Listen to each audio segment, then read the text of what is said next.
ವಿರುದ್ಧದ must win match ಅಲ್ಲಿ ಭಾರತ ಭರ್ಜರಿಯಾಗಿ ಗೆದ್ದಿದೆ. Playing 11 changes, top order batting variation click ಆಗಿದೆ.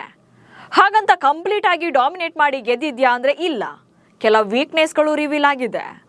ಆದರೆ ಸೆಮಿಫೈನಲ್ ಹಾದಿ ಅಂತೂ ಈಗ ಕ್ಲಿಯರ್ ಆಗಿದೆ.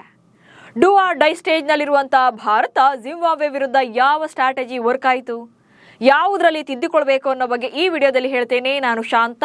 ನೀವು ಸುದ್ದಿಯಾನದ ಸಬ್ಸ್ಕ್ರೈಬರ್ ಆಗೋದಿಕ್ಕೆ ಮರಿಬೇಡಿ.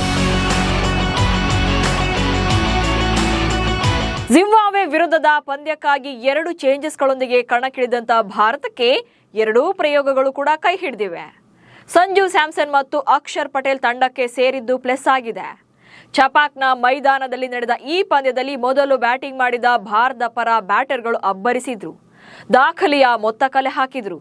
257 ರನ್ಗಳ ಬೃಹತ್ ಟಾರ್ಗೆಟ್ ಅನ್ನ ನೀಡೋ ಮೂಲಕ ಈವರೆಗಿನ T20 ವಿಶ್ವಕಪ್ಗಳಲ್ಲಿ ಭಾರತದ ಅತಿದೊಡ್ಡ ಟಾರ್ಗೆಟ್, ಹಾಗೆ ಹಾಲಿ ವಿಶ್ವಕಪ್ನಲ್ಲಿ ಇದುವರೆಗಿನ ಅತಿದೊಡ್ಡ ಟಾರ್ಗೆಟ್ ಎನ್ನುವಂತ ದಾಖಲೆ ಕೂಡ ಬರೆಯಿತು. ಭಾರತದ ಪರ ಬ್ಯಾಟರ್ಗಳ ಸಿಡಿಲಬ್ಬರ. ಚೆನ್ನೈನ ಎಂಎ ಚಿದಂಬರಂ ಕ್ರೀಡಾಂಗಣದಲ್ಲಿ ನಡೆದ ಈ ಪಂದ್ಯದಲ್ಲಿ ಟಾಸ್ ಸೋತಂತ ಭಾರತ ಮೊದಲು ಬ್ಯಾಟಿಂಗ್ ಅನ್ನ ಮಾಡಿತ್ತು. 4 ವಿಕೆಟ್ ನಷ್ಟಕ್ಕೆ 256 ರನ್ಗಳನ್ನ ಕಲೆ ಹಾಕಿತ್ತು. ಈ ಪಂದ್ಯಕ್ಕೆ ಅಭಿಷೇಕ್ ಶರ್ಮಾ ಜೊತೆ ಈ ಸಲ ಸಂಜು ಸ್ಯಾಮ್ಸನ್ ಇನ್ನಿಂಗ್ಸ್ ಅನ್ನ ಆರಂಭ ಮಾಡಿದ್ರು. ಸೊ ಇದು ಕೂಡ ಪ್ಲಸ್ ಆಗಿದೆ. ಇಬ್ರು ಕೂಡ ಹೊಡಿಬಡಿ ಆಟವನ್ನ ಶುರು ಮಾಡಿದ್ರು. ಇನ್ನು ಸಂಜು ಸೆಟಲ್ ಆದ್ರೂ ಇನ್ನೇನು ಬಿಗ್ ಇನ್ನಿಂಗ್ಸ್ ಅನ್ನುವಷ್ಟರಲ್ಲಿ 24 ರನ್ಗಳಿಗೆ ವಿಕೆಟ್ ಒಪ್ಪಿಸಿದ್ರು. ಇನ್ನು ಇಶಾನ್ ಕಿಶನ್ 1 ಡೌನ್ ಆಡಿದ್ದು ಕೂಡ ಅದ್ಭುತವಾಗಿತ್ತು. ಇಶಾನ್ ಕಿಶನ್ ಅಭಿಷೇಕ್ ಶರ್ಮಾ ಜೊತೆಯಾಗಿ 42 ಎಸೆತಗಳಲ್ಲಿ 72 ರನ್ಗಳನ್ನ ಕಲೆ ಹಾಕಿದ್ರು. ಇಶಾನ್ ಕಿಶನ್ ಸ್ಫೋಟಕ ಬ್ಯಾಟಿಂಗ್ ಪ್ರದರ್ಶನ ನೀಡಿ 24 ಎಸೆತಗಳಲ್ಲಿ 5 ಬೌಂಡ್ರಿಗಳೊಂದಿಗೆ 38 ರನ್ಗಳನ್ನ ಕಲೆ ಹಾಕಿದ್ರು. ಇನ್ನು ಅಭಿಷೇಕ್ ಶರ್ಮಾ 55 ರನ್ ಗಳಿಸಿದ್ರೆ ಸೂರ್ಯಕುಮಾರ್ ಯಾದವ್ 33 ರನ್ಗಳನ್ನ ಕಲೆ ಹಾಕಿದ್ರು. ಪಾಂಡ್ಯ 50 ಹಾಗೆ ತಿಲಕ್ 44 ರನ್ಗಳನ್ನ ಕಲೆ ಹಾಕಿದ್ರು. ಇಂಟ್ರೆಸ್ಟಿಂಗ್ ಅಂದ್ರೆ ಈ ಎಲ್ಲಾ ಬ್ಯಾಟರ್ಗಳು 150 ಪ್ಲಸ್ ಸ್ಟ್ರೈಕ್ ರೇಟ್ ನಲ್ಲಿ ಬ್ಯಾಟ್ ಬೀಸಿದ್ದು.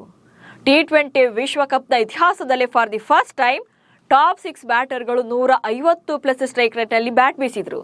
ಹೀಗಾಗಿ ಭಾರತ 20 ಓವರ್ಗಳಲ್ಲಿ 256 ರನ್ಗಳನ್ನ ಕಲೆ ಹಾಕಿತು.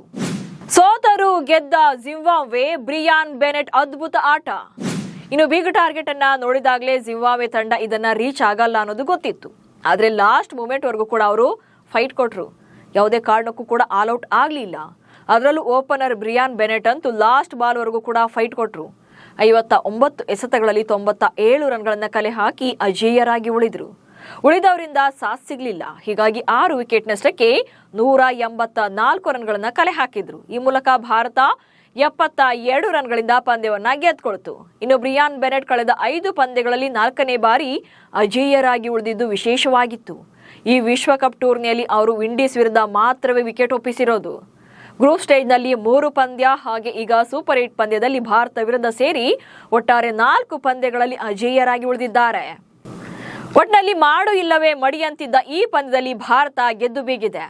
ಈಗ ಸೆಮೀಸ್ ಹಾದಿ ಕ್ಲಿಯರ್ ಕಟ್ ಆಗಿದೆ. ಅಂದ್ರೆ ಇನ್ನು ಮುಂದೆ ಯಾವ ನೆಟ್ ರನ್ ರೇಟ್ ಕೂಡ ಮ್ಯಾಟರ್ ಆಗಲ್ಲ. ವೆಸ್ಟ್ ಇಂಡೀಸ್ ವಿರುದ್ಧದ ಪಂದ್ಯದಲ್ಲಿ ಗೆದ್ರೆ ಸೀದಾ ಸೆಮಿಫೈನಲ್ ಟಿಕೆಟ್, ಇಲ್ಲದೇ ಇದ್ರೆ ಟೂರ್ನಿಯಿಂದಲೇ ಔಟ್ ಆಗಲಿದೆ. ಸೊ ಭಾನುವಾರದ ಪಂದ್ಯದಲ್ಲಿ ಭಾರತದ ಭವಿಷ್ಯ ನಿರ್ಧಾರ ಆಗುತ್ತೆ. ಸೊ ನಿಮ್ಮ ಪ್ರಕಾರ ವಿಂಡೀಸ್ ವಿರುದ್ಧ ಗೆದ್ದು ಭಾರತ ಸೆಮಿಸ್ ಟಿಕೆಟ್ ಅನ್ನ ಪಡೆಯುತ್ತಾ ಅಥವಾ ಚಾಲೆಂಜ್ ಅನ್ನ ಎದುರಿಸಬೇಕಾಗುತ್ತಾ ಅನ್ನೋದನ್ನ ಕಮೆಂಟ್ಸ್ ಮೂಲಕ ತಿಳಿಸಿ. ಹಾಗೆ ಸುದ್ದಿಯನ್ನ ಫಾಲೋ ಮಾಡಿ. ನಮಸ್ಕಾರ.